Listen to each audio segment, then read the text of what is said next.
Here are 5 of the scariest stories ever told on the Joe Rogan Experience. Real encounters with haunted objects, cursed places, and moments where survival itself was at stake. In episode 1922, Sam Goldbach and Colby Brock revealed a tale that blurs the line between myth and nightmare. Not about Annabelle, the doll immortalized by Hollywood, but about Robert, a doll so feared that even now, more than a century later, thousands of people beg it for forgiveness. What began as a child's toy became something darker, something people still refuse to mock in his presence. This is the story of Robert the doll. Have you ever heard of Annabelle, the famous doll from the movies? What most people don't realize is that Annabelle, in the world of real haunted objects, only comes second. The doll considered number 1 the most haunted in the world is Robert. Robert doesn't look like much. His face is plain, almost boring, unlike Annabelle's sinister porcelain stare. But that's part of the danger. With Robert, it isn't about appearance. It's about the curse. They say if you take a picture of him without permission, if you film him, if you mock him even, if you just look him in the eyes the wrong way, you'll be cursed. That's why. When investigators went to film a YouTube video with Robert, they blurred his face, not as a gimmick, but as a precaution. They didn't want their fans staring directly into his eyes through a screen, risking the curse themselves. Even in conversation, there was hesitation. Nobody wanted to take the risk of showing Robert unblurred. The numbers are staggering. More than 10,000 people have written apology letters to Robert, begging forgiveness after blaming misfortunes on him. If even half those letters were written in desperation and sincerity, that's still thousands of people who believe this doll ruined their lives. One of the most famous names tied to Robert's legend is Ozzy Osbourne. Encountering Robert, he purchased a little souvenir version of the doll. He mocked it, laughed at it, even put it in a microwave for fun. Later, Ozzy claimed the curse followed him. He was diagnosed with Parkinson's, endured spinal surgery after a fall, and suffered a year of torment. Whether coincidence or curse, Ozzy once connected his suffering to the doll on his family's reality show, The Osbournes Want to Believe. His son Jack presented the legend clearly. Robert is said to be cursed by the spirit of his owner. If you disrespect him, mock him, photograph him without asking, or handle him without care, terrible things will begin to happen in your life. Ozzy's response was simple. Forget that doll. What makes Robert different from haunted places is focus. In a haunted house, the entire building carries the atmosphere, but Robert isn't a place, it's a single object. A single presence sitting right in front of you. The story of Robert traces back to Key West, Florida. A boy named Robert Eugene Otto, known as Gene, was given the doll as a child. It was nearly life-sized, about 3.5 feet tall, and unsettling in its realism. The doll came from Germany, created by the same company responsible for the original teddy bear. Gene gave the doll his own name and even dressed it in his clothes. From then on, the boy and the doll were inseparable, but strange things began to happen. Chairs moved on their own, objects were displaced. The parents would hear Gene's voice, followed by another older, deeper, distinctly not a child's. They would rush into his room to find only Gene and the doll whenever mischief happened. Furniture rearranged, accidents unexplained. Gene's excuse was always the same: Robert did it. His parents punished him, but the blame never shifted. Over years, that repetition, that constant funneling of anger, fear, and punishment onto Robert fed something darker. The theory is that Robert became an egregore, an object infused with energy until it developed a presence of its own. Not just a doll anymore, but a vessel. A focus for everything Gene projected and everything others came to fear. Today, Robert is still said to carry that power. Visitors are warned. Do not mock him. Do not take pictures without permission. Do not disrespect him. And when they forget, they often write letters. Letters of regret, pleading for forgiveness. Thousands of letters, thousands of stories, all orbiting around one plain-faced doll whose silence feels heavier than words. Plain face, silent stare, and a reputation that has haunted families, tourists, and even celebrities like Ozzy Osbourne, For those who cross him, Robert demands only one thing: respect. And if you forget, there are 10,000 letters that say you will regret it. This was number 5 on our list of the scariest stories ever discussed on Joe Rogan. In episode 2033, comedian Matt Rife revealed a side of himself few expected: a ghost hunter. His obsession led him deep into some of the world's most haunted locations, from the infamous Conjuring House to the bowels of a decommissioned warship. What he witnessed there raised unsettling questions. Are ghosts the souls of the dead, or memories imprinted into the very walls around us? Not just a passing curiosity, but an obsession. Ghost hunting became a strange side hobby that led to nights spent in abandoned houses, historic properties, and infamous locations around the world, always searching for that moment, an undeniable encounter that could not be explained away. And there had been moments.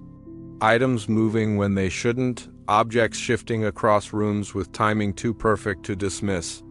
Recordings of voices answered back in the dark. Not proof, not absolute certainty, but enough to freeze the blood. Enough to make you wonder what else lingers in the unseen corners of the world. One of those places was the Conjuring House. The movies made it famous, but the real house carried a darker weight.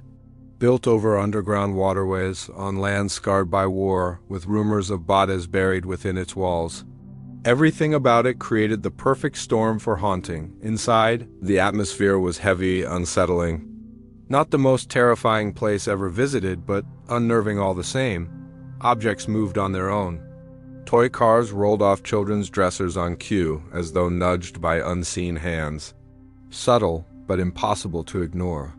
That is the reality of ghost hunting. Many nights yield nothing hours in notorious locations ending in silence.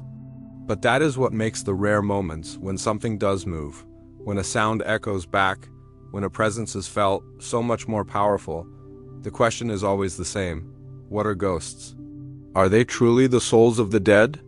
Or are they echoes of memory and trauma imprinted into space and time? Some researchers believe environments hold memory, replaying fragments of violence and sorrow like a broken record. This is why houses where murders occurred carry such stigma. Places remember, and maybe that's what the Conjuring House is, a place heavy with memory, replaying the echoes of its past. But the mind itself is part of the haunting. Walking into a house already branded as cursed primes the imagination. Anticipation sharpens every sound. Anxiety creates its own monsters. Sometimes the mind doesn't invent ghosts, it invites them. One pattern is clear: ghosts rarely appear in daylight. They emerge in confined spaces at night when escape feels impossible. That sense of entrapment feeds the terror. Being stuck inside with something unseen is a primal fear. Every horror movie relies on it: the frantic run for the door, the fumbling of keys, the thing closing in from behind. That's why the USS Hornet remains the most terrifying place ever explored. A massive, decommissioned aircraft carrier in the Bay Area, silent and empty. Exploring the bowels of the ship alone was like wandering a steel labyrinth.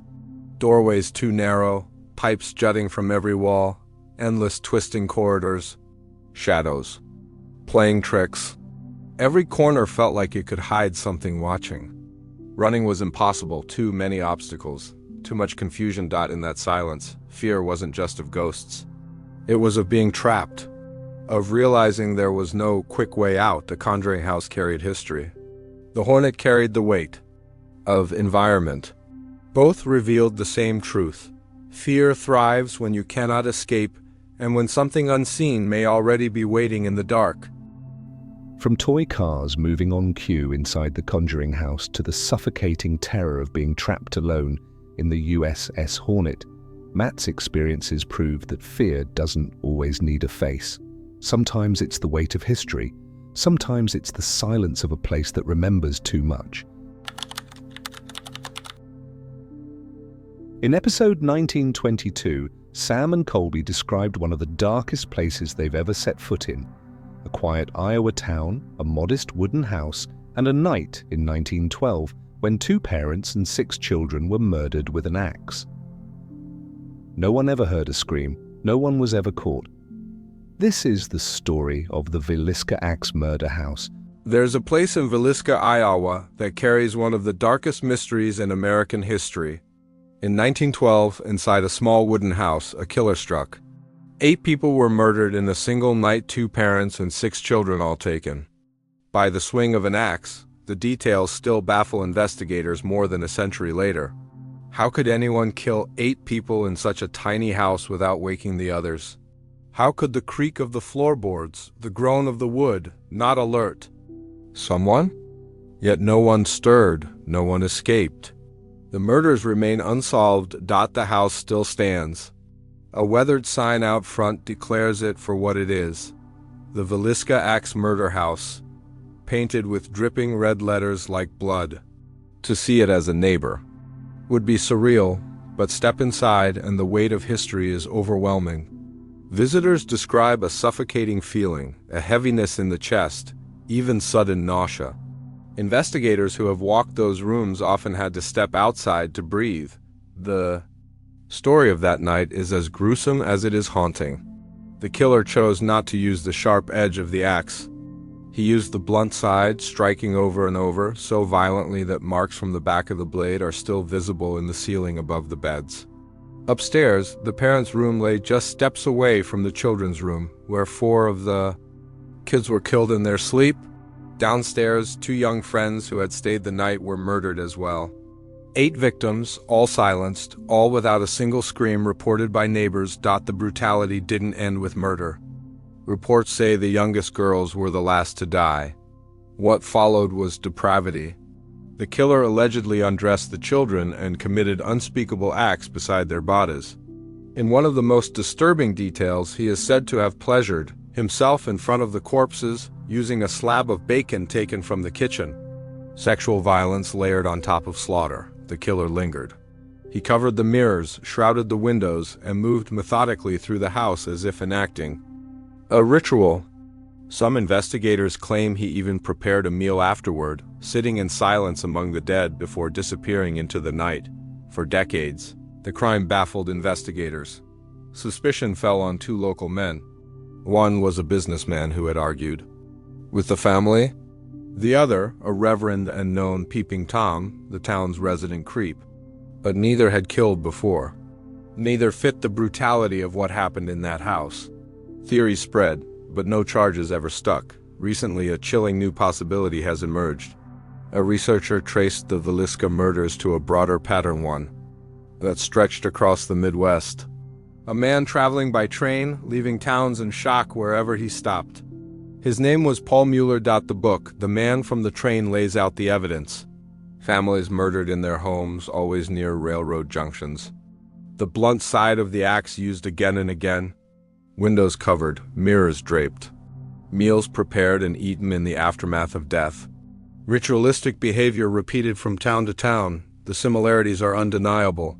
Investigators now believe Mueller may have been responsible for at least 14 family murders and as many as dozens more, with nearly 100 victims across the United States. Some believe his crimes may even trace back to Germany. In each case, the pattern was the same. A family targeted, observed for days from barns or shadows, waiting until they were all asleep.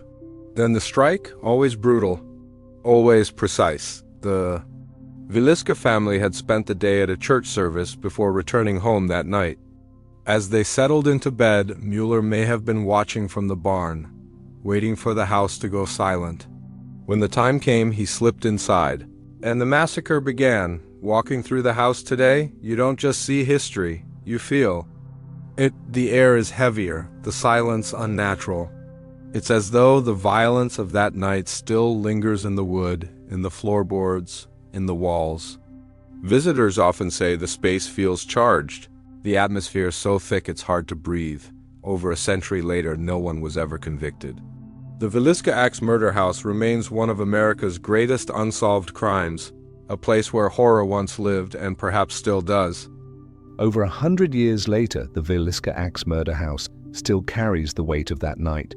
8 lives taken, no killer ever caught. This was number 3 on our list of the scariest stories ever discussed on Joe Rogan. But the next story goes even deeper into the unknown. In episode 1089, John Dudley described how some places never let go of their past, from battlefields soaked in blood to a home marked by an infamous murder, and even a comedy club built on mob violence. The air itself seems to remember. Think about the history of this country. Just 200 years ago, Americans were fighting Americans North against South, brothers against brothers, fields covered with the bodies of the dead. Those places remain, marked as memorials, but some say they hold more than history. Gettysburg, my father once visited, walking among the graves, and he said something pressed down on him, a weight in the air. Sadness you could feel in your bones. He wasn't someone who believed in ghosts, but he swore that place carried an energy, and it isn't just Gettysburg. Stand on the hill where Custer and his men were wiped out, and it's the same thing. You walk the ground, look over the field, and the air feels heavier, thicker. These memorials and battlefields seem to echo what happened there. Thousands killed in an instant, and the earth still remembers. Maybe that's why people instinctively avoid living in houses where someone has been murdered. There's a darkness that clings, a memory no one wants to inherit. Take the JonBenet Ramsey house in Colorado. On the surface, it's beautiful, big, elegant, in a wealthy neighborhood. But it's unsellable. For decades, the family and realtors have tried. They even changed the name of the street, hoping to erase the past. Still, no one will buy it, because it isn't just a murder. It's a mystery soaked in shadows.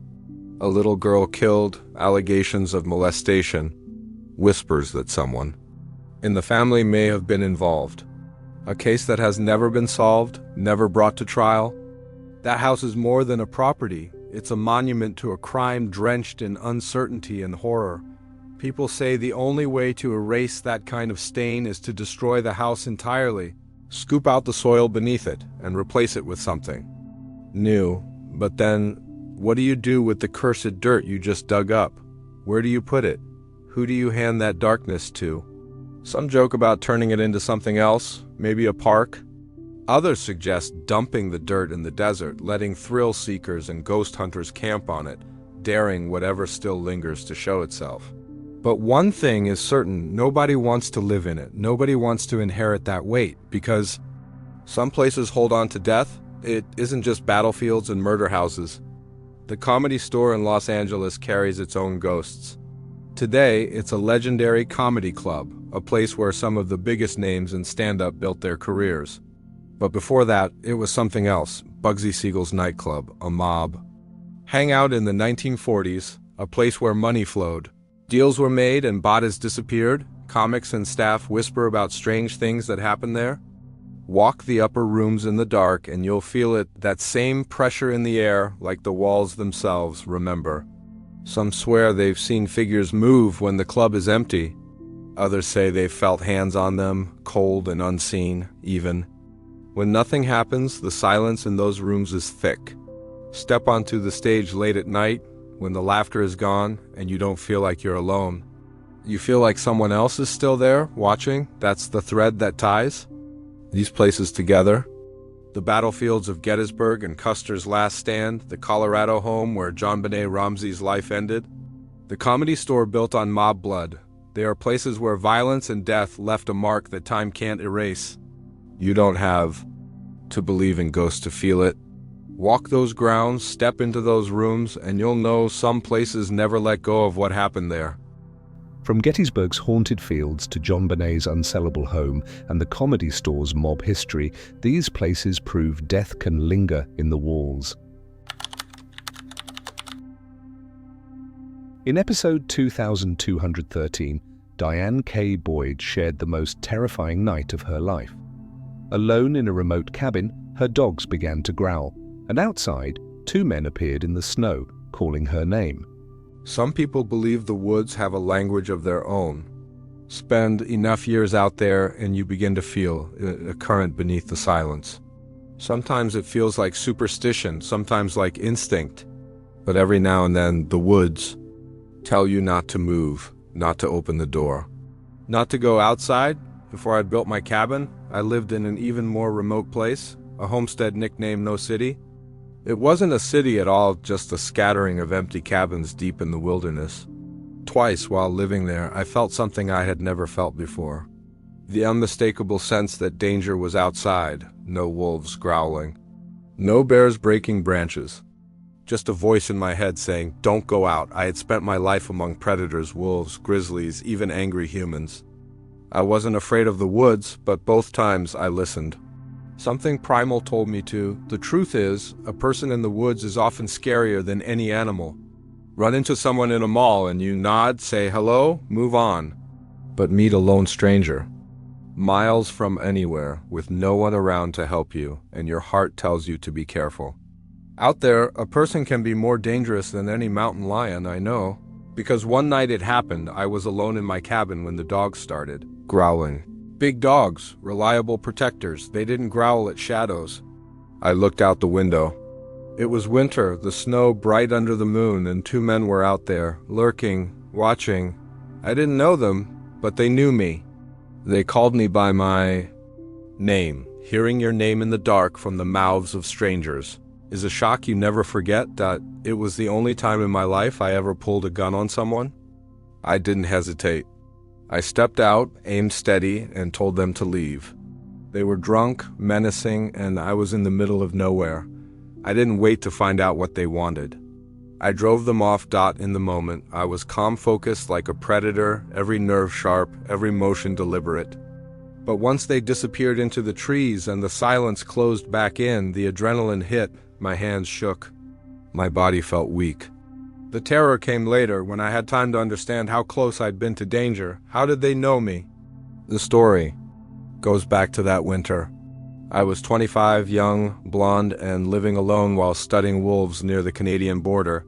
The area was active with logging operations.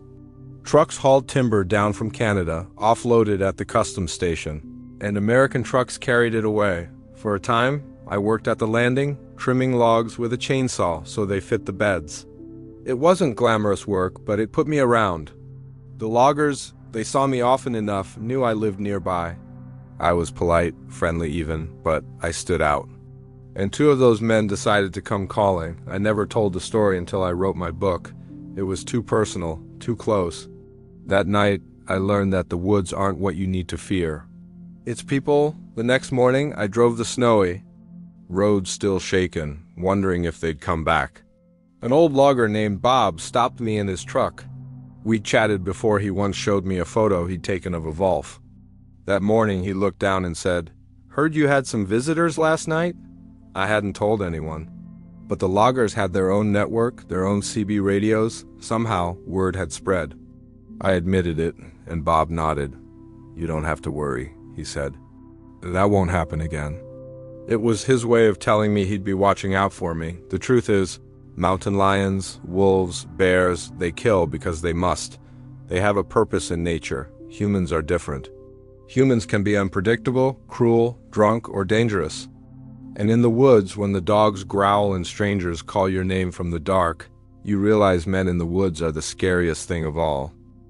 Armed and alone, she drove them off, but the fear lingered long after they were gone. In the wilderness, predators follow rules. It's people who don't. This was one of the scariest stories ever told on Joe Rogan.